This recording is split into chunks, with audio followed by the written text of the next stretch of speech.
Hello friend, नमस्कार. कसे आहात सर्व? आय होप तुम्ही मस्त आणि मजेत असतात.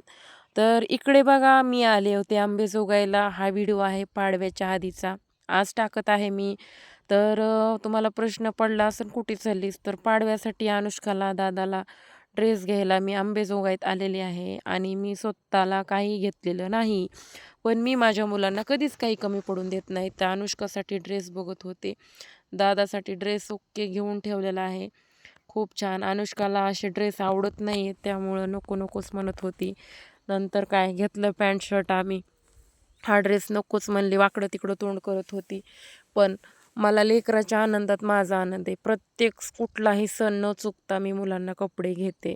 आणि कपडे घेऊन झाल्यानंतर हे दादाला चप्पल तुटली होती, चप्पल घ्यायला आले. तर म्हणजे बऱ्यापैकी तुटलेलं पण नव्हतं, पण आले चप्पल घ्यायला. बघू शकताय आमच्या रेग्युलरच्या दुकानमध्ये. माझं सध्या चप्पल फाटलंय, पण मी दादाला घेतलं. बघा किती छान चप्पल घेतलेलं आहे. त्यांना 2-2 चप्पलाची जोड आहेत. त्यानंतर त्यांना घ्यायचे होते हार. दादाला हार लई हॉट होता तो पाडव्याचा. मग आम्ही इकडं हार आणायला आलो. इथं खूप गर्दी होती. त्यांना 10 वेळेस म्हणलं हार द्या, हार द्या. ते काय हार देत नव्हते. मग आम्ही काय हार घेतले नाही. पुढं निघून गेलो रस प्यायला. मग रस पिऊन परत अजून आलो आणि इथंच हार घेतले दोघांना. अर्धा-अर्धा किलो हार, अंगूर, अशा थोड्या-थोड्या वस्तू, बिस्किट पुडे मी खायला घेऊन दिले, ड्रेस घेऊन दिले, चप्पल घेऊन दिला आणि परत मी गावाकडे निघून आले. तर इकडे बघा दादा म्हणतोय रस प्यायला ये, म्हणलं माय.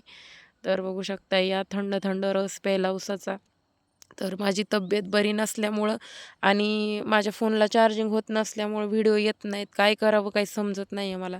माझं ह्या व्हिडिओच्या माध्यमातून माझं घर चालतंय, पोट चालतंय, तर मग हे करणं खूप आवश्यक आहे मला असं वाटतंय. पण म्हणजे जेवढी ताकद पोचती तेवढं माझं व्ह्यूज कमी झालेत माझ्या यूट्यूब चॅनलचे. मी खूप टेन्शनमध्ये आहे.